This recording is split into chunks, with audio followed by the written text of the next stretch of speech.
வணக்கம். நான் உங்கள் விபி. எப்படி இருக்கீங்க எல்லாரும்? இன்னைக்கு எழுத்தாளர் சரோஜா ராமமூர்த்தி அவங்க எழுதின முத்துச்சிப்பின்ற நாவலை படிக்க போகிறேன். கண்டிப்பாக எல்லாருக்கும் பிடிக்கும் நம்புகிறேன். லைக் பண்ணுங்கள், ஷேர் பண்ணுங்கள், நம்ம சேனலை மறக்காமல் சப்ஸ்கிரைப் பண்ணுங்கள். வாங்க கதைக்குள்ளே போகலாம். இந்த கதையில் பதிப்புரையே என்னை ரொம்ப கவர்ந்தது. பதிப்புரை: சொந்த வாழ்வில் ஏற்படும் சோகங்களால் பலரும் சோர்ந்து விடுகிறார்கள். வீணாகிவிட்ட வாழ்வை எண்ணி குமைந்து கொண்டிருப்பதால் தமக்கும் தம்மை சார்ந்தவர்களுக்கும் ஏன் பூமிக்குமே பாரமாக தாங்கள் இருப்பதாக அவர்கள் எண்ணிக்கொண்டு அல்லல் படுகிறார்கள். கை நழுவி போய்விட்ட ஒன்றை எண்ணி கலங்கிக் கொண்டிராமல் வாழும் காலம் வரை பிறர் சேவைக்கு தம்மை அர்ப்பணித்து கொண்டு விட்டால் பிறவி எடுத்ததற்கு ஓர் அர்த்தம் தானாகவே ஏற்பட்டுவிடும். அன்பர் பணி செய்ய என்னை ஆளாக்கிவிட்டால் இன்ப நிலை தானே வந்தெய்தும் என்பது ஆன்றோர் வாக்கு. பூமியில் பிறந்த ஒவ்வொருவரும் ஏதோ ஒரு காரணத்துக்காகத்தான் படைக்கப்பட்டிருக்கிறார்கள். அதை உணர்ந்து செயல்பட்டால் ஒவ்வொருவரும் தன் வாழ்வை பயனுள்ளதாக செய்து கொள்ள முடியும். நச்சு கருத்துகள் நாவல்கள் மூலம் பரவலாக விதைக்கப்பட்டு வரும் இந்நாளில் நல்ல பண்புகளை அறிய செய்யும் எழுத்தை பயன்படுத்த முடியும் என்பதற்கு இந்நாவல் ஓர் எடுத்துக்காட்டு. ஆசிரியர் வாசகர்களுக்கு நன்கு அறிமுகமானவர். சமுதாயத்துக்கு பயன்படும் கருத்துள்ள கதைகளை பல ஆண்டுகளாக எழுதி வருபவர். முத்துச்சிப்பி அவருக்கு பெருமை சேர்க்கும் படைப்புகளில் ஒன்று. இது எனக்கு ரொம்ப பிடிச்சிருந்தது. அதான் உங்ககிட்ட இதை ஷேர் பண்ணணும்னு நினச்சேன். இப்போது கதைக்கு போகலாம். முத்துச்சிப்பி. அத்தியாயம் 1. விடிவெள்ளி. பசுமலை கிராமம் பனிப்போர்வை போர்த்து நிம்மதியாக உறங்கிக் கொண்டிருந்தது. அப்போது கார்த்திகை மாதத்தின் கடைசி. எந்த நம்பிக்கையும் ஆசையும் அவளை தூண்டுகோல் போட்டு அந்த கிராமத்துக்கு இழுத்து வந்ததோ அந்த நம்பிக்கை வறண்டு விட்டது. பவானி பெருமூச்சு விட்டபடி படுக்கையில் புரண்டு படுத்தாள். விடிய இன்னும் 1 மணி நேரத்திற்கு மேல் இருந்தது. விடிந்து தான் அவள் என்ன புதுமை அடையப் போகிறாள்? அண்மையில் படுத்திருந்த அவள் மகன் பாலு நிம்மதியாக தூங்கிக் கொண்டிருந்தான். அந்த பச்சிளம் குழந்தை முகத்தில் வருங்காலத்தை பற்றிய சிந்தனைகளையோ கவலைகளையோ காண முடியாது. தெளிந்த நீரை போலவும் நிர்மலமான ஆகாயத்தைப் போலவும் அம்முகத்தில் ஒரு தெளிவு இருந்தது. பவானி நன்றாக விழித்து கொண்டாள். அறையின் ஜன்னல் வழியாக வெளியே தெரியும் ஆகாயத்தை கவனித்தாள். சமீபத்தில் சில நாட்களுக்கு முன்பு மழை பெய்து ஓய்ந்த வானவெளியில் திட்டு திட்டாக மேகங்கள் சிதறி கிடந்தன. அவை வானவெளியில் மெதுவாக ஊர்ந்து செல்வதை கவனித்த பவானிக்கு மனிதனின் ஆசைகளும் எண்ணங்களும் முடிவு தெரியாத ஒரு நோக்கத்துடன் ஓடுவதைப் போல இருந்தன. மேகக்கூட்டங்கள் எங்கேதான் போகின்றன? கடுங்கோடைக்கு அப்புறம் வறண்டு போன வயல்களும் நீர்நிலைகளுக்கும் மழையை பொழிந்துவிட்டு அவை மீண்டும் பிரயாணத்தை தொடங்குகின்றன. ஆனால் தன்னுடைய வறண்டு போன வாழ்க்கை வளம் பெற வழி இருக்கிறதா? பவானி அருகில் தூங்கிக் கொண்டிருந்த குழந்தையின் கபடமில்லாத முகத்தை கவனித்தாள். களங்கமற்ற அந்த முகம் ஒன்றுதான் அவளுக்கு வாழ்க்கையில் நம்பிக்கை ஊட்டுவதாக இருந்தது. அவனுடைய சிறு கரங்களை சேர்த்து தன் கைக்குள் பற்றி கொண்டாள். இன்று இவை சிறு கரங்கள்தான். ஆனால் நாளடைவில் வளர்ந்து வலிமை பெற்றுவிடும். பிறகு வாழ்க்கையில் ஆதரவற்று போன தனக்கு ஆதரவு தரும் அன்பு கரங்களாக அவை மாறும் என்றெல்லாம் பவானியின் எண்ணங்கள் ஊர்ந்தன. படுக்கையின் தலைமாட்டில் கோட் ஸ்டாண்டில் மாட்டியிருந்த கம்பள சட்டை, ஷர்ட், வேஷ்டி, கைக்குட்டை முதலியவை அவளை பார்த்து சிரித்தன. கயிற்றுக்கட்டிலின் மீது விரிக்கப்பட்டிருந்த மெத்தை வெறிச்சென்று கிடந்தது. சில மாதங்களுக்கு முன்பு நோயாளியாக அந்த கட்டிலின் மீது வாசு படுத்திருந்தான். நோயாளி என்று சொல்லித்தான் பலரும் அவனை ஒரு நோயாளியாக கருதினார்கள். துல்லியமான வேஷ்டியும் அதன் மீது வெண்ணிற ஷர்ட்டும் அணிந்து மேலே கம்பளி சட்டை மாட்டிக்கொண்டு விட்டால் அவன் ஜோராகத்தான் இருப்பான். ஆளை நாளடைவில் உருக்கி உருக்குலைக்கும் காச நோயாளி அவன். வலுவூட்டும் ஆகாரங்களும் டானிக்குகளும் அவனை அவ்வளவு ஜோராக வைத்திருந்தன. நெட்டியால் செய்த பொம்மை இது. என்றைக்காவது இது சாய்ந்து விடும் என்று பவானி நினைக்கவே இல்லை. எப்படியாவது அவனை காப்பாற்றி விடலாம் என்றுதான் நினைத்தாள். நல்ல காற்றுக்காகவும் சுவாசத்துக்காகவுமே அவள் பசுமலைக்கு வந்தாள். கல்யாணமாகிய சுருக்கில் அவள் ஒரு குழந்தைக்கு தாயும் ஆகிவிட்டாள். செக்க செவேல் என்று அவள் அந்த தங்க மதலையை ஈன்ற போது இருவர் உள்ளங்களும் கரை காணாத ஆனந்த வெள்ளத்தில் திளைத்தன. வாழ்க்கை தித்திக்கும் தேனாகவும் செங்கரும்பாகவும் தான் இருக்கப் போகிறது என்றெல்லாம் நினைத்தார்கள். ஆனால் குழந்தைக்கு 4 வயது ஆவதற்கு முன்பு வாசுவின் உடல் நிலை பாதிக்கப்பட்டது. திடீரென்று அவன் வாய் ஓயாமல் இரும ஆரம்பித்தான். டாக்டரிடம் காட்டி மருந்து சாப்பிடுங்கள் என்றாள் பவானி. ஆமாம், இருமலுக்கு போய் மருந்து சாப்பிடுகிறார்கள். ஏதாவது கஷாயம் வைத்து கொடு என்றான் வாசு அவளிடம். கஷாயத்திலும் கல்கத்திலும் தற்கால வியாதிகள் மசிந்து போகிறதில்லை என்பதை அவன் என்ன கண்டான்? பவானி, சாயங்காலத்தில் ஜுரம் அடிக்கிற மாதிரி இருக்கு, லேசா தலைவலி கூட இருக்கு என்றான் ஒரு தினம் காரியாலயத்திலிருந்து வீட்டுக்கு வந்தவுடன். பவானி பதறி போனாள். சொன்னால் கேட்கிறீர்களா, பெருசாக எதையாவது இழுத்து விட்டு கொண்டு என்று சொல்லிக்கொண்டே கணவனை அழைத்து கொண்டு டாக்டர் வீட்டுக்கு கிளம்பினாள். அங்கே டாக்டர் அவளை பரிசோதித்து விட்டு, என்ன சார், 1 மாசமா இருமுகிறது என்கிறீர்கள், சாவகாசமாக வருகிறீர்களே, காசம் ஆரம்பித்திருக்கிறதே என்றார் ஈனஸ்வரத்தில். பவானியின் மனம் திக்கென்று அடித்து கொண்டது. இருந்தாலும் அவள் தைரியசாலி. நம்மால் முடிந்தவரை நல்ல வைத்தியமாக செய்து பார்க்கிறது என்றாள் டாக்டரிடம் தைரியமாகவே. செய்துதான் ஆக வேண்டும் அம்மா, வியாதி பணத்தை சாப்பிட்டு ஏப்பம் விட்டுவிடுமே என்றார் டாக்டர். பணத்தை நாம் தானே சம்பாதிக்கிறோம், அதுவா நம்மை சம்பாதிக்கிறது? என்னால் முடிந்த வரையில் பார்த்து விடுகிறேன், பிறகு பகவான் இருக்கிறான் என்று நம்பிக்கையுடன் பவானி அவருக்கு பதிலளித்தாள். டாக்டருக்கு அவளுடைய தைரியத்தை கண்டு அளவற்ற மகிழ்ச்சி ஏற்பட்டது. அவரால் முடிந்த வரை வைத்தியம் செய்தார். அருகில் இருக்கும் பசுமலையில் போய் ஓய்வு எடுத்துக்கொள்ள சொல்லி தான் அடிக்கடி வந்து கவனிப்பதாகவும் கூறினார். பசுமலை கிராமத்திற்கு வந்த பவானிக்கு படிப்படியாக ஏமாற்றமே ஏற்பட்டது. கணவனை காச நோயிலிருந்து காப்பாற்ற வேண்டும் என்ற உறுதி பூண்டு அந்த கிராமத்துக்கு வந்தாள். ஆனால் கடவுளின் கருணைதான் அவள் விஷயத்தில் வற்றிவிட்டதோ அல்லது விதியின் விளையாட்டுத்தானோ, அதை யார்தான் தீர்மானித்து பதில் கூற முடியும்? அங்கு வந்த சில மாதங்களில் வாசு இறந்து விட்டான். அன்று உலகமே அவள் வரைக்கும் ஸ்தம்பித்து விட்டது போல் இருந்தது. இனிமேல் வாழ்க்கையில் அவளுக்கு என்ன இருக்கிறது? ஒன்றுமே இல்லை என்று தீர்மானித்தாள் பவானி. இல்லை என்பதற்கு பவானிக்கு பொருள் விளங்கிவிட்டது. ஒரே சூன்யமான நிலைக்குத்தான் அப்படி பெயர் வைத்திருப்பதாக அவள் நினைத்தாள். இவை எல்லாம் பழைய நினைவுகள். ஆனால் அவள் மனதில் பசுமையுடன் பதிந்திருப்பவை வியாதியை வென்று எப்படியாவது தானும் கணவனும் இன்ப வாழ்க்கை நடத்த வேண்டும் என்று துடித்த உள்ளத்துக்கு ஆறுதல் தரும் நினைவுகள் என்று அவற்றை சொல்ல வேண்டும். பவானி பெருமூச்சுடன் படுக்கையில் உட்கார்ந்தாள். கீழ்வானத்தில் உதயத்தின் அறிகுறிகள் தோன்ற ஆரம்பித்தன. தொலைவிலே தெரியும் அந்த ஒளிதான் விடிவெள்ளியோ? சூரிய உதயத்திற்கு முன் தோன்றும் விடிவெள்ளி என்று இதைத்தான் சொல்கிறார்களோ? திரும்பி படுக்கையை பார்த்த பவானியின் கண்களுக்கு பாலுவும் ஒரு விடிவெள்ளியாகவே தோன்றினான். ஆம், இன்று சிறு பையனாக இருப்பவன் நாளை உதய சூரியனாக மாறி புண்பட்ட அவள் மனதுக்கு ஆறுதல் அளிப்பவனாக இருக்கலாம். பாலுவின் தூக்கம் கெடாமல் பவானி உள்ளம் கசிய குனிந்து பாலுவின் கண்களில் மாறி மாறி முத்தமிட்டாள். அத்தியாயம் 2. பொழுது விடிந்தது. பொழுது பலபலவென்று விடிந்து கொண்டிருந்தது. பவானியின் அடுத்த வீட்டில் கொட்டில் நிறைய பசுக்கள் கட்டியிருந்தன.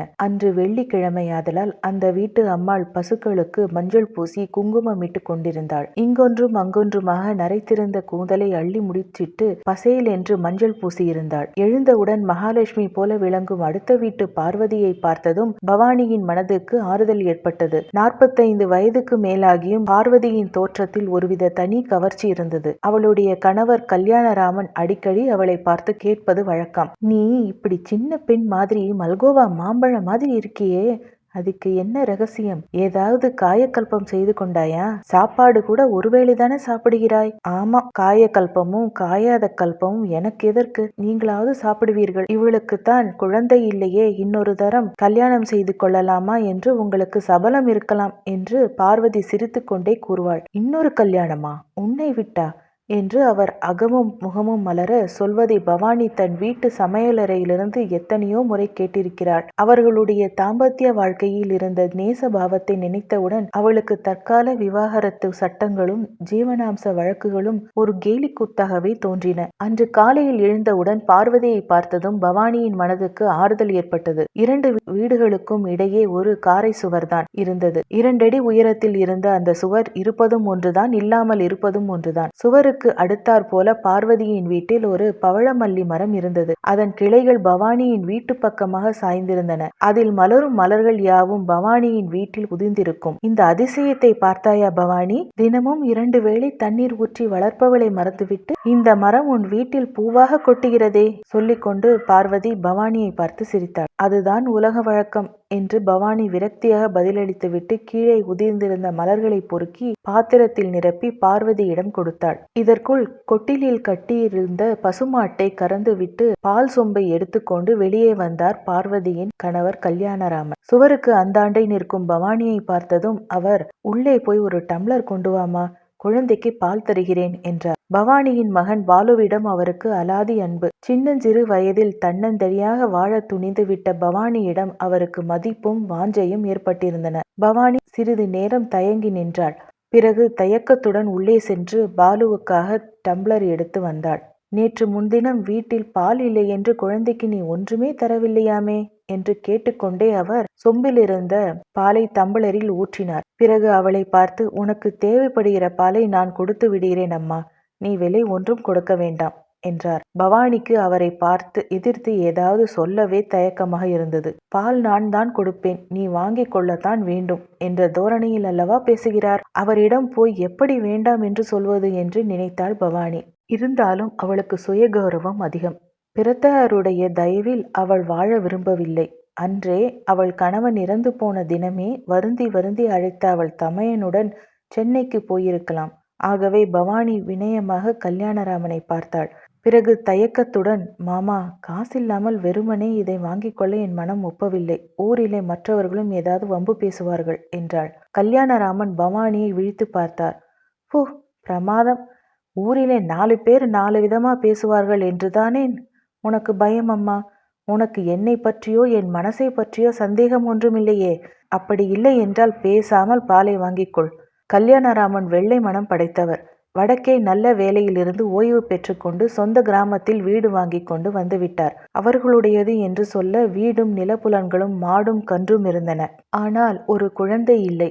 பால்யத்தில் திருச்செந்தூர் முருகனையும் பழனி ஆண்டவனையும் வருஷத்தில் 2 முறை தரிசனம் செய்து தங்கள் குறையை முறையிட்டனர் தம்பதிகள். ஆனால் மகப்பேறு மட்டும் அவர்களுக்கு கிடைக்கவில்லை. கல்யாணராமன் தெளிந்த உள்ளத்தை படைத்தவர். ஆகவே அவர் இந்த குறையை மறந்துவிட்டார். பார்வதிக்கு இது ஒரு ஆறாத குறை. அவள் இருந்த விரதங்களும் தவங்களும் மேலும் அவளுக்கு புது ஒளியை தந்தன. அவர்களை பொறுத்தவரையில் அவர்கள் வீட்டில் வேலை செய்யும் பாக்கியத்தின் பிள்ளையும் அண்டை வீட்டில் இருக்கும் பவானியின் மகன் பாலுவும் ஒன்றுதான். பாக்கியத்திற்கும் அன்றாடம் பார்வதி மோரும் பாலும் கொடுத்தாள். பவானிக்கு கொடுத்தால் அவள் என்ன நினைத்துக் கொள்வாளோ என்கிற தயக்கத்தினால்தான் பார்வதி இதுவரை அதை பற்றி ஒன்றுமே கேட்கவில்லை. கல்யாணராமன் கபடமில்லாமல் கேட்டு கொடுத்தும் விட்டார். பவானி அத்தம்பதியின் உயர்ந்த மனப்பான்மையை வியந்து கொண்டே பால் டம்ளரை எடுத்துக்கொண்டு உள்ளே சென்றாள். குழந்தை எழுந்திருப்பதற்குள் அடுப்பை பற்ற வைத்து பால் காய்ச்சுவதில் முனைந்தாள். அடுப்பங்கரையின் சுவரில் ஒரு கேலண்டர் தொங்கிக் கொண்டிருந்தது. அன்று தேதி 15. இந்த 15ஆம் தேதிதான் அவள் வாழ்க்கையில்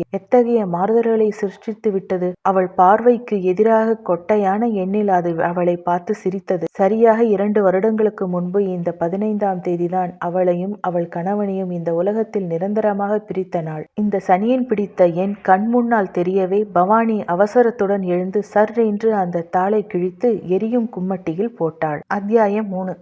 கருகும் எண்ணங்கள். கும்மட்டியில் ஜுவாலை விட்டு எரிந்து கொண்டிருந்த நெருப்பு அந்த தேதித்தாளை அப்படியே பஸ்மமாக பொசுக்கிவிட்டது. அது கருகி சாம்பலாகி போவதை பவானி பார்த்து கொண்டே உட்கார்ந்து கொண்டிருந்தாள். அந்த 15வது எண் கருகி போனதை ஒழிய அவள் மனதுள் பதிந்து போன அந்த பழைய நினைவுகள் அடுப்பில் காற்று வேகத்தில் சுழன்று எரியும் தீயை போல சுழன்று எழுந்தன. 4 வருடங்களுக்கு முன்பு சித்திரை மாதத்தில் ஒரு நாள், அன்று 15ஆம் தேதி. அது தமிழ் மாசத்தின் 15ஆம் தேதியோ அல்லது ஆங்கில மாசத்தின் 15வது நாளோ அதை பற்றி அவ்வளவு தெளிவாக பவானிக்கு நினைவு இல்லை. அன்று அவள் கணவன் வழக்கத்தை விட சீக்கிரமாகவே எழுந்து விட்டான். பவானியின் மனமும் கடந்த 10 தினங்களாகவே சரியாக இல்லை. இனிமேல் நம்பிக்கைக்கு இடமில்லை என்று வைத்தியர் கூறியிருந்தார். இதயமும் பலவீனமாக இருக்கிறது. இருமினால் சளியுடன் இரத்தமும் கலந்து வருகிறது. இனிமேல் நான் என்ன செய்ய முடியும் என்று வைத்தியர் கூறியதை கேட்ட பவானியின் நெஞ்சம் துயரத்தால் வெந்தது. அவளுடைய மனம் துண்டங்களாக பிளந்து சிதறுவது போல இருந்தது. டாக்டர் என்றாள் வேதனை துணிக்கும் குரலில். டாக்டர் சிறிது நேரம் கையிலிருந்த ஸ்டெத்தஸ்கோப்பை சுழற்றி கொண்டே நின்றிருந்தார். 25 வயது கூட நிரம்பாத பூங்கொடியாய் அவள். இனிமேல் கணவனை இழந்து தனித்துத்தான் இருக்க வேண்டுமா? பிறைமதி போன்ற அவளுடைய நெற்றியில் வட்ட வடிவமாக துலங்கும் அந்த குங்குமம் அழிந்துதான் போக வேண்டுமா? டாக்டர் சிந்தனையில் ஆழ்ந்திருந்தார். பவானி நீர்மல்கும் கண்களுடன் அவரை ஏறிட்டு பார்த்தாள். டாக்டர், இப்படியாவது என் கணவரை காப்பாற்றி எனக்கு மாங்கல்ய பிச்சையை தாருங்கள் என்று தன் மலர் போன்ற கரங்களை ஏந்தி அவரிடம் பிச்சை கேட்டாள் அந்த பேதை. டாக்டரும் பிறப்பு இறப்பு என்ற இயற்கையின் நியதிகளுக்கு உட்பட்ட ஒரு மனித பிறவிதான் என்பதை பவானிக்கு மறந்து போய்விட்டது. பாவம், வாழ்க்கை இன்ப கோட்டில் நிற்க வேண்டியவள் துன்பத்தின் எல்லையை காணும் போது தடுமாறுவது இயற்கைதானே. விழிகளின் கோணத்தில் துளிர்த்த நீரை கைக்குட்டையால் துடைத்து கொண்டே அவர், நான் என்னமா செய்ய முடியும்? உயிருக்கு உடையவனாகிய இந்த கடவுள் கருணை வைத்தால் உன் கணவன் பிழைத்து எழலாம். என்னால் ஆன வரைக்கும் முயன்று பார்த்தாகிவிட்டது என்றார். டாக்டர் தம் மனசை தேற்றிக்கொண்டு வெளியே போய்விட்டார். அப்புறம் அவர் முன்னைப் போல ஸ்ரத்தையுடன் பவானியின் கணவனை பார்க்க அடிக்கடி வருவதில்லை. பவானி எந்த நாளை ஒவ்வொரு நிமிஷமும் எதிர்பார்த்து கலங்கி இருந்தாலோ அந்த 15ஆம் தேதி வந்தது. அந்த நாள் வழக்கம் போலதான் விடிந்தது. கிழக்கே உதய சூரியன் பளீரென்று உதயமானான். மலர்கள் மலர்ந்தன. பறவைகள் உதய கீதம் இசைத்தன. தென்றல் வீசியது. பவானி சோர்ந்த உள்ளத்துடன் எழுந்தாள். பல் விளக்கி முகம் கழுவி கண்ணாடி முன் நின்று நெற்றியில் குங்குமம் இட்டு கொள்ள ஆரம்பித்தாள். பவானி, பவானி என்று கூப்பிட்டு இருமிக் கொண்டே எழுந்து உட்கார்ந்தான் அவள் கணவன். குங்கும சிமிழை ஒரு கையில் பிடித்து கொண்டு நின்றிருந்த பவானி அவனை திரும்பி பார்த்தாள். செக்க செவேல் என்ற ராஜாவைப் போல இருந்த அந்த உருவம்தான் எப்படி வற்றி உலர்ந்து போய்விட்டது? சுருள் சுருளாக அலைப்பாயும் இந்த கிராப்பு எப்படி கலைந்து சிதறிப்போய் கிடக்கிறது? பார்வையிலேயே தன் உள்ளத்தின் அன்பை வெளியிடும் அந்த கண்களில் காந்த சக்தி எங்கே மறைந்து போய்விட்டது? ஆஜானுபாவமாக இருந்த அந்த நெடிய உருவம் எப்படி பூனை போல் ஒடுங்கி கிடக்கிறது? இளமையும் இன்ப வாழ்க்கையையும் படைத்த இறைவன் ஏன் இந்த நோய் என்னும் துன்பத்தையும் கூடவே படைக்க வேண்டும்? இத்தனை கோடி இன்பங்களை படைத்த இறைவன் ஏன் இப்படி பயங்கரமான வியாதிகளை படைத்து அதற்கு பலியாகிறவர்கள் விதி என்று சொல்லி தேற்ற வேண்டும்? மதுவை படைத்தவன் நஞ்சை படைத்திருக்கிறான். மலரை படைத்தவன் முட்களை படைத்திருக்கிறான். மானை படைத்தவன் புலியை படைத்திருக்கிறான். இதுதான் சிருஷ்டியின் தத்துவம். யாரும் கண்டறிய முடியாத ரகசியம். முகத்தில் வேதனை விளையாட எதிரில் தங்கச் சிலை மாதிரி நிற்கும் பவானியை அவன் ஆசை தீர பார்த்த பிறகு அமைதியான குரலில், பவானி, இங்க வாயேன், இப்படி வந்து என் பக்கத்தில் உட்கார் என்று ஆசை பொங்க அழைத்தான். பவானி பதில் ஒன்றும் கூறாமல் அவன் அருகில் சென்று உட்கார்ந்தாள். மெலிந்து போயிருந்த தன் கையால் அவள் இடுப்பை சுற்றி அணைத்தவாறு அவள் கையில் இருந்த குங்கும சிமிழை வாங்கி கொண்டான். அன்புடன் அவள் முகவாயை பற்றி தன் முகத்துக்கு நேராக அவள் முகத்தை திருப்பினான். ஆள்காட்டி விரலை குங்கும சிமிழ்க்குள் தோய்த்து குங்குமத்தை எடுத்து அவள் நெற்றியில் வட்ட வடிவமாக பொட்டு வைத்தான். பவானியின் கண்கள் குளமாக இருந்தன. உதடுகள் துடித்தன. நெஞ்சு குமிழ் திக் திக் என்று அடித்து கொண்டது. பவானி, ஏன் அழகிறாய் என்று கவலை துணிக்க கேட்டான் அவன். அவள் பதில் பேசவில்லை. பைத்தியம், நான் போய்விடுவேன் என்றுதானே அழுகிறாய்? பிறந்தவன் இறப்பது உறுதி என்று கீதை படித்து எனக்கு உபதேசம் செய்தாயே, அதற்குள்ளாகவே மறந்து விட்டாயா பவானி? ஆம் என்ற பாவனையாக அவள் கண்ணீருக்கிடையில் தலையசைத்தாள். நான் பூமியில் பிறந்தேன். இன்றோ நாளையோ இறக்கப் போகிறேன். நான் பிறந்தது எவ்வளவு உண்மையோ அவ்வளவு உண்மை இறக்கப் போவதும் என்று அவன் இன்னும் ஏதோ முணுமுணுத்து கொண்டே இருந்தான். பவானி ஜன்னலுக்கு வெளியே தெரியும் ஆகாயத்தை பார்த்து கொண்டிருந்தாள். அந்த நீல வானில் மேலே எழும்பி வரும் கதிரவனின் ஒளி வையகமெல்லாம் பரவி புத்துணர்ச்சி ஊட்டி கொண்டிருந்தது. நீள் விசும்பையும் வெட்ட வெளியும் உற்று நோக்கி சிந்தனையில் ஆழ்ந்து போயிருந்த அவள் கவனத்தை குழந்தை பாலுவின் மென்குரல் கலைத்தது. அம்மா, அம்மா என்று அழைத்து கண்ணை கசக்கிக் கொண்டே பாலு தட்டு தடுமாறிய வண்ணம் அவளை தேடி அறையை விட்டு வெளியே வந்தான். பவானி திரும்பி பார்த்தாள். தூக்க கலக்கத்தில் தடுமாறி நடந்து வரும் அவனை, வாடா கண்ணி இங்கு என்று அவள் கணவன் அழைத்து அவனுடைய தளிர்கரங்களை சேர்த்து தன் கைக்குள் புதைத்து கொண்டான். அதனால் மட்டற்ற மகிழ்ச்சியும் பரவசத்தையும் அடைந்தான். அவன் மகிழ்ச்சி பொங்கும் குரலில், பவானி, குழந்தையின் கைகளை பிடித்து பாரேன். உனக்கு இந்த ஸ்பரிசம் எவ்வளவு இதமாக இருக்கிறது என்பது தெரியும் என்றான். பவானி ஆசையுடன் பாலுவின் கைகளை சேர்த்து பிடித்து கொண்டாள். மெத்து மெத்தென்றிருந்த அந்த பிஞ்சு கரங்களில் பராமரிப்பில் தன் கணவன் தன்னை விட்டு போவதாகவே நினைத்தாள். அம்மா, எனக்கு காஃபி வேணும்மா என்றான் குழந்தை. அப்போதுதான் பவானிக்கு தான் இதுவரையில் அடுப்பே மூட்டவில்லை என்பது நினைவுக்கு வந்தது. விடிந்து 7:30 மணி ஆகிவிட்டது. இதுவரையில் வியாதிக்காரனுக்கும் ஆகாரம் ஒன்றும் கொடுக்காமல் என்னவோ நினைத்து கொண்டு உட்கார்ந்திருப்பதை நினைத்து வருந்திக் கொண்டே பவானி சமையலறைக்குள் சென்று அடுப்பை பற்ற வைத்தாள். 15 நிமிடங்களில் காப்பி போட்டு எடுத்துக்கொண்டு அவள் வெளியே வந்தாள். படுக்கை அருகில் குனிந்து கணவனை பார்த்தாள். அவனுடைய நெற்றியில் முத்து முத்தாக வியர்வை அரும்பியிருந்தது. கண்கள் லேசாக திறந்திருந்தன. அருகில் கிடந்த துண்டினால் அவன் நெற்றியை லேசாக துடைத்துவிட்டு, என்ன, காஃபி கொண்டு வந்திருக்கேன், சாப்பிடுகிறீர்களா என்று கேட்டாள் பவானி. அவன் பதில் பேசவில்லை. மெதுவாக அவன் நெற்றியில் கை வைத்து பார்த்தாள் பவானி. அப்பொழுதும் அவன் அசையவில்லை. மிகவும் நிதானமாக அவன் உள்ளங்கையை தொட்டு பார்த்தாள். ஜில்லென்று இருந்தது அந்த கரம். அவளை நடுக்கத்துடன் பின்வாங்க செய்தது. அவள் பிடியிலிருந்து துவண்டு அது படுக்கையில் விழுவதற்கும் அவள் சற்றும் எதிர்பாராத விதமாக டாக்டர் உள்ளே நுழைவதற்கும் சரியாக இருந்தது. எப்படி இருக்கிறார் என்று கேட்டுக்கொண்டே அவர் அருகில் சென்று அவன் கையை எடுத்தவுடன் வேதனையால் அவர் நெற்றியை சுருக்கிக் கொண்டார். டாக்டர் அவர் என்று பவானி திணறிக் கொண்டே கேட்பதற்கு முன்பு, அவ்வளவுதான்மா, நீ கொடுத்து வச்சது. கடவுளின் கருணை உன் விஷயத்தில் வற்றிவிட்டது என்று கூறினார். அத்தியாயம் 4. அண்ணனும் தங்கையும். அதன் பிறகு கல்யாணமும் பார்வதியும் அவளுக்கு எவ்வளவோ உதவி செய்தார்கள். ஊரிலிருந்து பவானியின் தமையனும் அவர் மனைவியும் வந்தார்கள். அருகிலிருந்து எல்லா கிரியைகளையும் செய்து முடித்தார்கள். பவானியின் கணவன் இறந்து 15 தினங்கள் வரையில் யாருமே எதுவும் பேசவில்லை. ஒரு வழியாக எல்லாம் முடிந்து பிறகுதான் பவானிக்கு தன் தனிமையை பற்றி நினைவு வந்தது. கொல்லை தாழ்வாரத்தில் உட்கார்ந்து குழந்தைக்கு சாதம் ஊட்டிக் கொண்டிருந்த அவள் அருகில் அவள் தமையன் நாகராஜன் வந்து உட்கார்ந்து கொண்டான். மெதுவான குரலில் அவனாகவே பேசவும் ஆரம்பித்தான். பவானி, இனிமேல் நீ என்ன பண்ண போகிறாய் என்று கேட்டான். பவானி விழிகளில் கண்ணீருடன் அண்ணனை ஏறிட்டு பார்த்தாள். என்ன பண்ண வேண்டும் அண்ணா, நீதான் சொல்லேன். நான் என்னத்த சொல்வது? நீயாகவே ஏதாவது சொல்வாய் என்று 15 நாளாக பொறுத்து பார்த்தேன். நீ ஒன்றுமே பேசவில்லை. எனக்கு கேட்க வேண்டிய கடமை ஒன்று இருக்கிறதல்லவா? ஆரம்பத்தில் அன்புடனும் அனுதாபத்துடனும் பேச ஆரம்பித்த அவன் படிப்படியாக கோபத்துடன் பேச ஆரம்பித்தான். உனக்கு இந்த நெஞ்செழுத்தம் ஆகாது. கூட பிறந்தவனே அண்டித்தான் இனிமேல் இருந்தாக வேண்டும் என்கிற பாவம் தொனிப்பதாகவே இருந்தது அவன் பேச்சில். அவன் வெடுவெடுவென்று பேசியதும் பவானியின் முகம் வாட்டமடைந்தது. மனதுக்குள் எதையோ வைத்துக்கொண்டு வெளியே ஒன்றுக்கொன்று சம்பந்தமில்லாமல் அவன் பேசுவது தெரிந்து போயிற்று. உன் புருஷன் உனக்கு என்ன ஆதாரத்தை வைத்துவிட்டு போயிருக்கிறான்? ஏதோ வேலையில் இருக்கிறான். பிக்கல் பிடுங்கல் ஒன்றும் இல்லை என்றுதானே அப்பா உயர்வு என்று உன்னை கொடுத்தார். இப்பொழுது நீ நிராதரவாக ஒரு குழந்தையுடன் நிற்கிறாயே என்று அவன் ஏச வேண்டியவன் அப்படி ஏசாமல் இனிமேல் என்ன பண்ண போகிறாய் என்று நாசுக்காக கேட்கிறான். குழந்தைக்கு சாதம் ஊட்டி முடித்தவுடன் கையை அலம்பிக் கொண்டு பவானி உள்ளே சென்றாள்.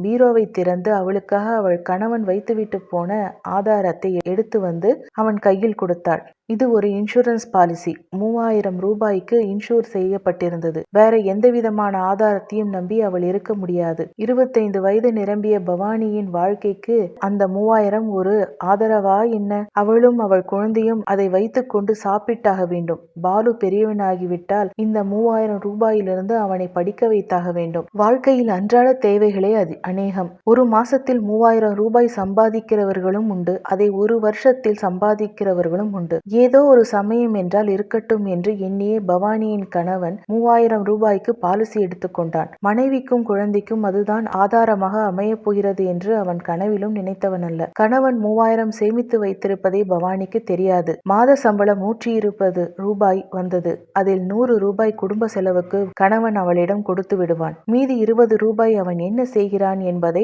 அவளும் கேட்கவில்லை, அவனும் சொல்லவில்லை. இப்போது பவானியின் தமையன் அந்த 3000 ரூபாயுடன் அவள் வாழ்க்கையை ஒப்பிட்டு பார்க்கிறான். இதை வைத்து பாலுவின் கல்வியை எடை போடுகிறான்.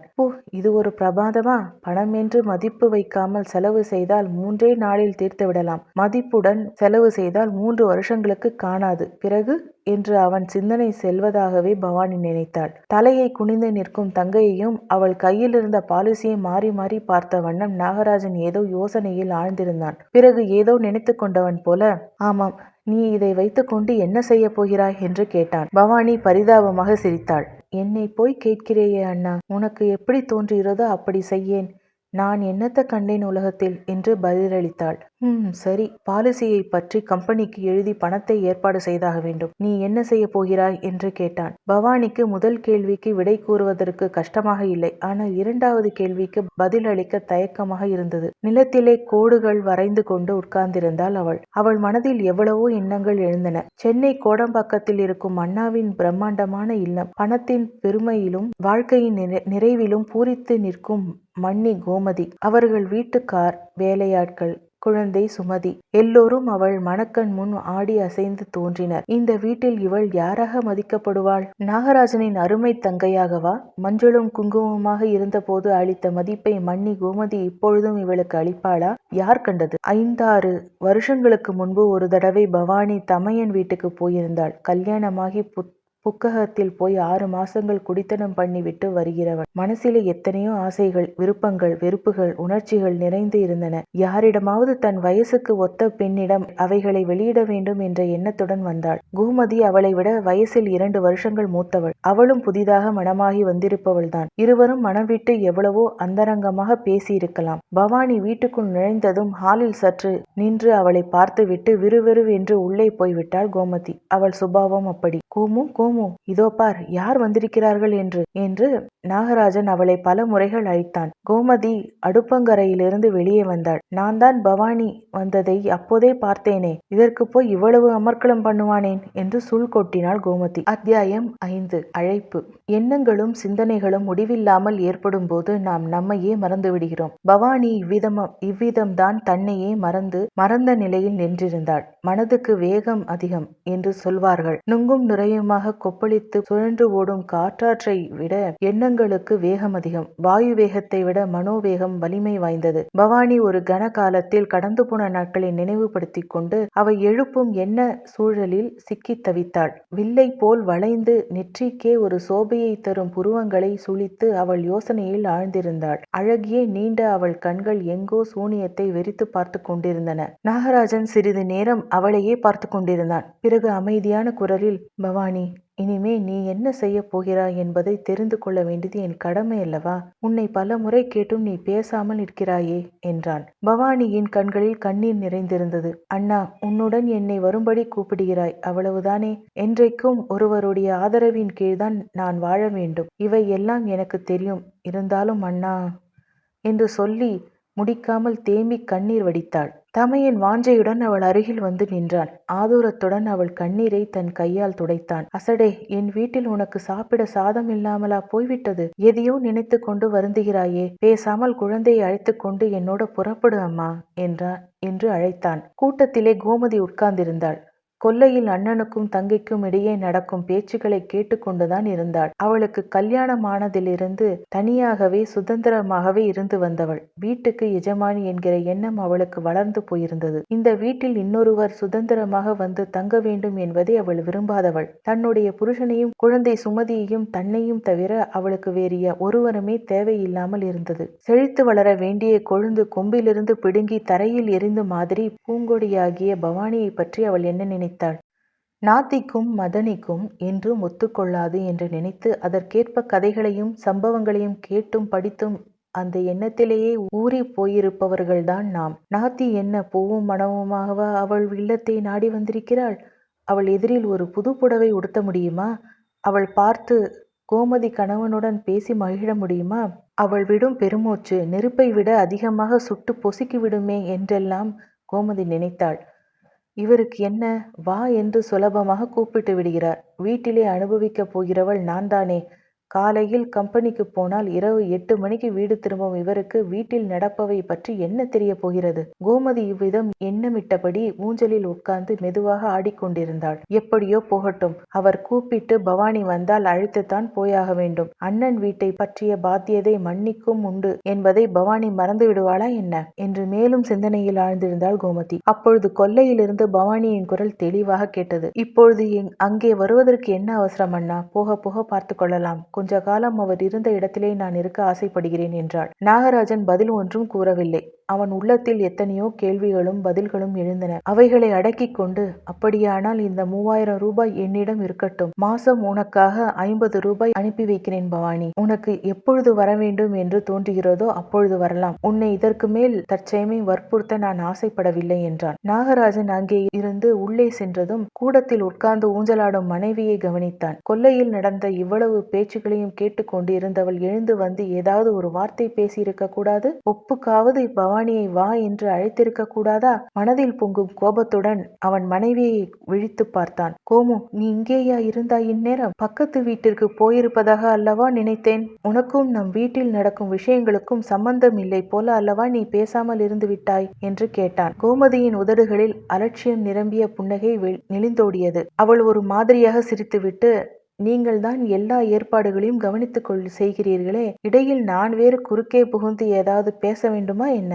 என்றாள். நாகராஜனின் கண்கள் கோபத்தால் சிவந்தன. அவன் படபடப்புடன், அழகுதான் போ. என்னதான் நான் பவானியை வருந்தி வருந்தி அழைத்தாலும் நீ கூப்பிடுகிற மாதிரி இருக்குமா கோமு என்றான். கோமதி அதற்கு பதில் கூறுவதற்கு முன்பு பவானி பாலுவை அணைத்து பிடித்து கொண்டு கூடத்திற்கு வந்தாள். இதெல்லாம் என்ன அண்ணா, நீ கூப்பிட்டால் மன்னி கூப்பிட்ட மாதிரி இல்லையா? அம்மாதிரி எல்லாம் நீ ஏன் கற்பனை செய்து கொள்கிறாய்? எனக்கு வர வேண்டும் என்று தோன்றும் போது கட்டாயம் வந்து விடுவேன் என்றாள். ஆனால் பவானியின் உள்ளத்தில் குமுறும் எண்ணங்களையோ அவள் மனம் துடிக்கும் துடுப்புகளையோ அவர்கள் இருவரும் கவனிக்கவில்லை. அண்ணனுக்கும் மன்னிக்கும் தெரியாமல் அவள் வாசல் அறைக்குள் புகுந்து வெகு நேரம் வரையில் கண்ணீர் விட்டு கலங்கியதை குழந்தை பாலு ஒருவன்தான் அறிவான். கண்களில் நீர் வழிய உட்கார்ந்திருக்கும் அன்னையிடம் சென்று ஆசையுடன் அவள் கழுத்தை கட்டி கொண்டான் அவன். அம்மா, அம்மா, நீ ஏன் அழுகிறாய்? அப்பா இல்லையே என்றா? நான் இருக்கிறேன் அம்மா என்றான் குழந்தை. பவானி அழுகையினூடே சிரித்தாள். அவளுக்குத்தான் பாலு இருக்கிறானே, பின் ஏன் அவள் அழ வேண்டும்? தொடரும். இனி வரும் அத்தியாயங்களில் சந்திப்போம். அதுவரை நன்றி கூறி விடைபெறுவது உங்கள் விபி.